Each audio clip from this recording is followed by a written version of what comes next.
Assalamualaikum warahmatullahi wabarakatuh.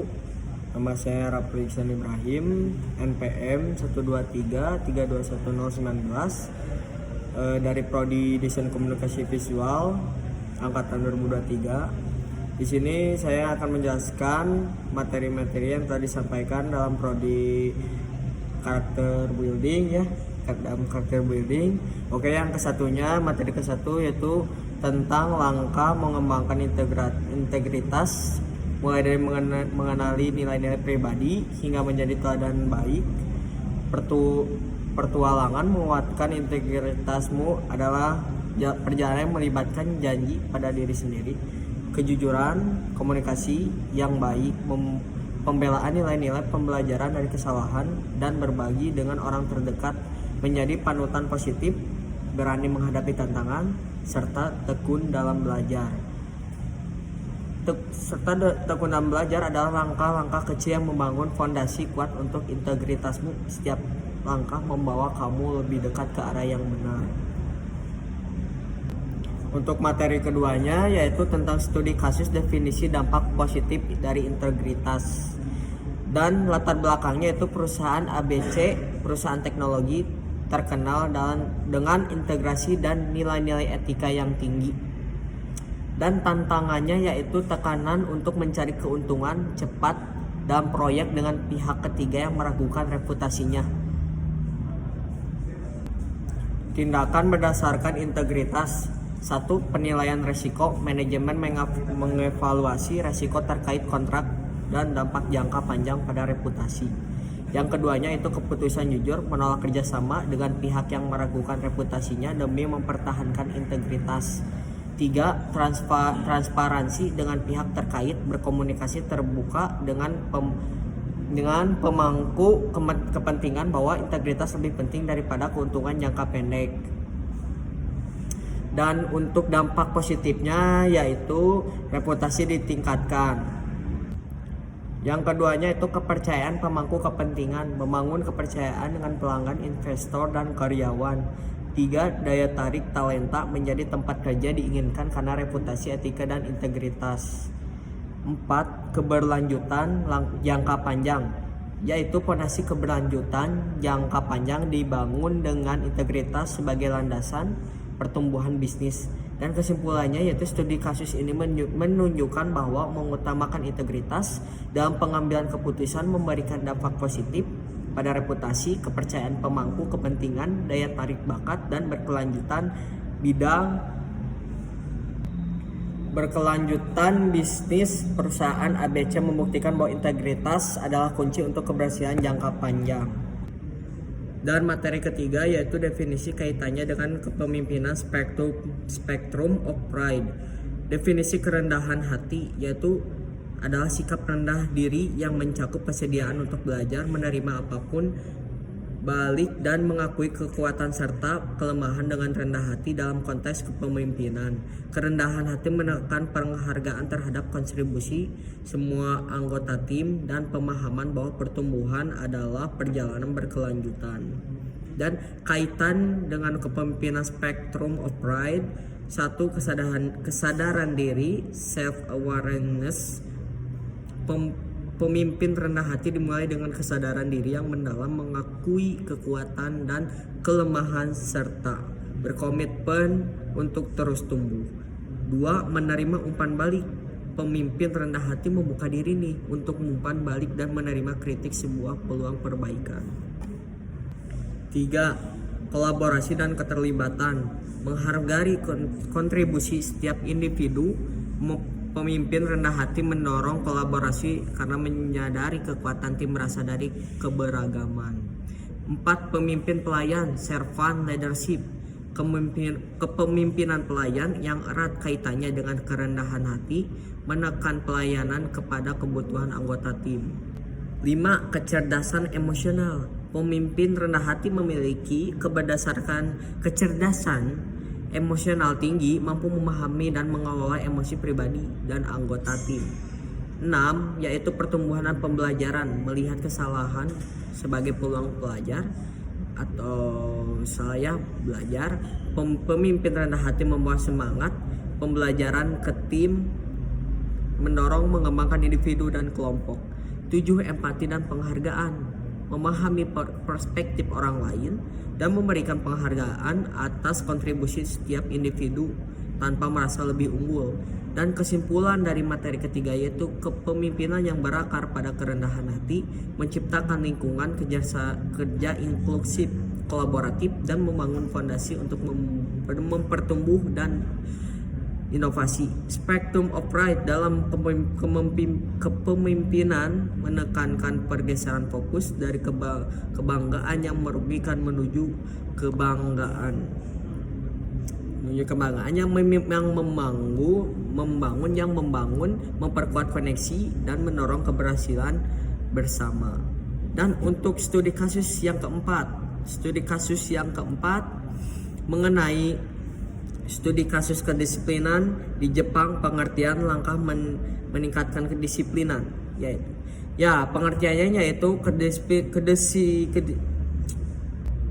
dan yang untuk materi keempat, yang kasus keempat itu adalah tentang studi kasus kedisiplinan di Jepang, pengertian langkah meningkatkan disiplin. Dan dalam pengertiannya yaitu kedisiplinan di Jepang mencerminkan nilai-nilai tanggung jawab, kerjasama, dan komitmen untuk mencapai tujuan bersama. Lebih dari sekedar mengikuti aturan, kedisiplinan diartikan sebagai pemahaman peran individu dan kesuksesan kreatif atau kolektif. Langkah-langkah meningkatkan disiplin. 1. Budaya kerja Kaizen, menerapkan konsep Kaizen atau memperbaikan berkelanjutan. 2. Ritual dan etika kerja Reiwa, menghormati nilai-nilai tradisional termasuk etika kerja dalam konsep Reiwa. 3. Pendekatan pendidikan menanamkan nilai disiplin melalui pendekatan pendidikan yang kuat mulai dari tingkat sekolah dasar.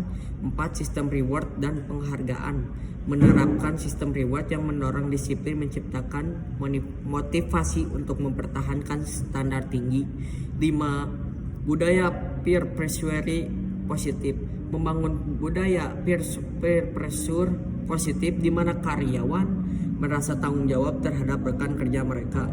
6. Fleksibilitas dan keseimbangan hidup, menyadari pentingnya keseimbangan antara pekerjaan dan kehidupan pribadi dengan memperkenalkan kebijakan yang mendukung keseimbangan ini. 7. Pelatihan dan pembinaan, memberikan pelatihan dan pembinaan yang berkelanjutan untuk pengembangan keterampilan dan pemahaman. Nah, dampak dari peningkatan disiplin yaitu produktivitas yang lebih tinggi. Kedisiplinan yang ditingkatkan menciptakan lingkungan kerja yang efisien, meningkatkan produktivitas individu dan tim. 2. Kualitas pekerjaan yang baik, fokus pada perbaikan berkelanjutan menghasilkan pekerjaan dengan kualitas yang lebih tinggi. 3. Komitmen pada tujuan bersama, kedisiplinan membawa pada komitmen yang lebih kuat terhadap tujuan bersama, memperkuat semangat kolektif. 4. Lingkungan kerja yang sehat, budaya kedisiplinan menciptakan lingkungan kerja yang sehat dan positif di mana setiap individu merasa dihargai dan bertanggung jawab. Dari kesimpulan dari studi kasus ini menggambarkan bahwa kedisiplinan di Jepang diarahkan oleh nilai-nilai tradisional dan pendekatan yang holistik dengan mengimplementasikan langkah-langkah yang mencakup budaya kerja, pendekatan pendidikan, dan sistem reward. Perusahaan dapat menciptakan lingkungan kerja yang disiplin tinggi, berkontribusi pada kesuksesan bersama. Nah, untuk studi kasus yang kelima yaitu pengertian unsur sumber dan hakikat macam-macam tanggung jawab. Dari pengertian tanggung jawab yaitu adalah kewajiban atau tugas yang melekat pada individu atau kelompok untuk melakukan atau mengelola suatu dengan penuh kesadaran dan akuntabilitas. Ini melibatkan pengakuan terhadap konsekuensi dari tindakan atau keputusan yang diambil. Unsur tanggung jawab. 1. Kesadaran atau awareness, kesadaran terhadap peran dan dampak tindakan pada diri sendiri, orang lain, dan lingkungan. 2. Akuntabilitas atau accountability, kesiapan untuk bertanggung jawab atas hasil dari tindakan atau keputusan yang diambil. 3. Komitmen, keputusan untuk menjalankan tugas atau kewajiban dengan sepenuh hati. Dan keempat adalah etika, tindakan sesuai dengan prinsip-prinsip moral dan nilai-nilai yang berlaku. Sumber tanggung jawab ada dua nih. Ada dua ya. Satu, internal source, tanggung jawab yang berasal dari nilai-nilai internal, moral dan prinsip-prinsip pribadi. Dua, external source, tanggung jawab yang timbul dari norma-norma sosial, hukum, atau tuntunan dari lingkungan eksternal. Hakikat tanggung jawab. Satu, kebebasan dan keterbatasan. Tanggung jawab memberikan kebebasan untuk membuat pilihan, tetapi juga membawa keterbatasan dalam menghadapi konsekuensi. Dua, konsekuensi dan pengaruh. Tindakan yang bertanggung jawab memiliki konsekuensi baik itu pada diri sendiri, orang lain, atau lingkungan sekitar. Tiga, mengembangkan pribadi. Tanggung jawab merupakan bagian dari pengembangan pribadi, memungkinkan pertumbuhan dan pembelajaran untuk pengalaman. Dan macam-macam tanggung jawab. Satu, tanggung jawab pribadi, kewajiban individu terhadap dirinya sendiri seperti kesehatan, pendidikan, dan pengembangan diri. Dua, tanggung jawab sosial, kewajiban masyarakat atau kelompok termasuk kegiatan amal dan perlindungan lingkungan. Tiga yaitu tanggung jawab profesional, kewajiban dalam konteks pekerjaan atau profesi seperti etika kerja dan tanggung jawab terhadap klien atau pelanggan. Empat, tanggung jawab lingkungan, kewajiban terhadap keberlanjutan lingkungan dan upaya untuk meminimalkan dampak negatif. Tanggung jawab dalam masyarakat modern. Satu, global citizenship, pemahaman dan kontribusi isu-isu global seperti perubahan iklim dan kesenjangan sosial. Dua, teknologi dan etika, tanggung jawab dalam mengembangkan teknologi dengan mempertimbangkan dampaknya pada individu dan masyarakat. Kesimpulan, tanggung jawab mencakup unsur kesadaran, akuntabilitas, komitmen, dan etika. Sumber tanggung jawab dapat berasal dari nilai internal atau tuntunan eksternal, sementara hakikatnya terkait dengan kebebasan, keterbatasan, konsekuensi, dan pengembangan pribadi. Dengan memahami macam-macam tanggung jawab, individu dapat berperan aktif dalam membangun masyarakat yang bertanggung jawab dan berkelanjutan.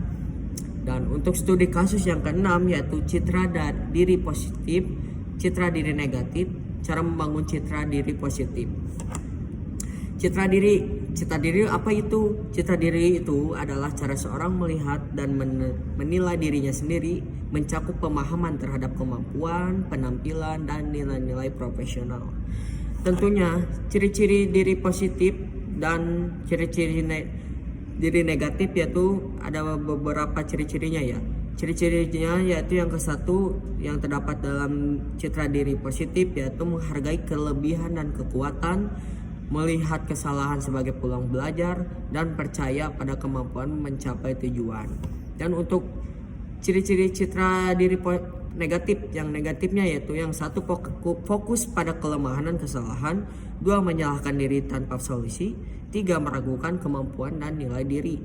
Dan cara membangun citra diri positif yaitu satu, kenali dan hargai diri sendiri. Dua, mengenali kelebihan dan prestasi pribadi. Tiga, menghargai nilai-nilai dan prinsip. Dua, terima kekurangan dan kesalahan. Dan kedua yaitu dengan terima kekurangan dan kesalahan, melihat kesalahan sebagai langkah menuju pertumbuhan. Dua, menerima kekurangan sebagai keunikan diri. Yang ketiga yaitu atur standar yang realistis. Satu, mengatur harapan sesuai kemampuan dan situasi. Dua, hindari standar yang tidak realistis.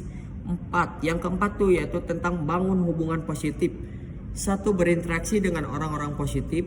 Dua, hindari lingkungan yang merugikan di citra diri. Lima, tetap aktif dan sehat. Yang itu tentang aktif dan sehat yaitu tentang yang satu itu libatkan diri dalam aktivitas kesehatan. Dua, jaga pola makan yang seimbang. Yang keenam itu tentang percaya diri dan komunikatif.